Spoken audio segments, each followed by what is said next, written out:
Je m'appelle Lucie et à 54 ans, je l'avoue, j'ai bien profité de la vie.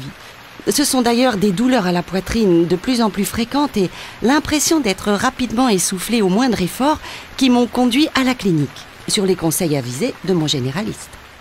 Lors du premier rendez-vous, après m'avoir examiné et réalisé un électrocardiogramme, le cardiologue m'a fait faire un test d'effort dont les mauvais résultats l'ont conduit à me proposer une coronarographie. Il s'agissait de visualiser les artères qui irriguent mon cœur pour déterminer si, par endroits, elles se rétrécissent ou se bouchent.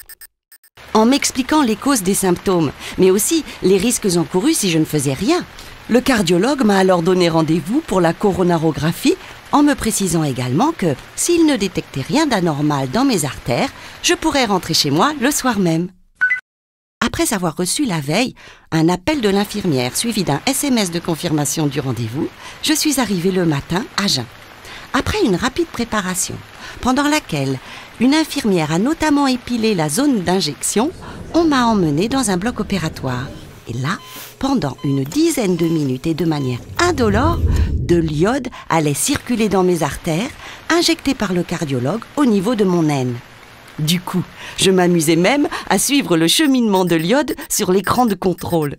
À la fin de l'examen, constatant qu'une de mes artères était bouchée, le cardiologue m'a proposé d'effectuer immédiatement une dilatation coronaire. Pendant qu'il me tenait, il avait bien raison d'en profiter. Par contre, par précaution, j'ai dû passer une nuit à la clinique. Les jours suivants, alors que je ne ressentais quasiment aucune douleur post-opératoire et que j'étais convaincue de l'avoir échappé belle, je savais surtout qu'il fallait que je prenne enfin soin de moi.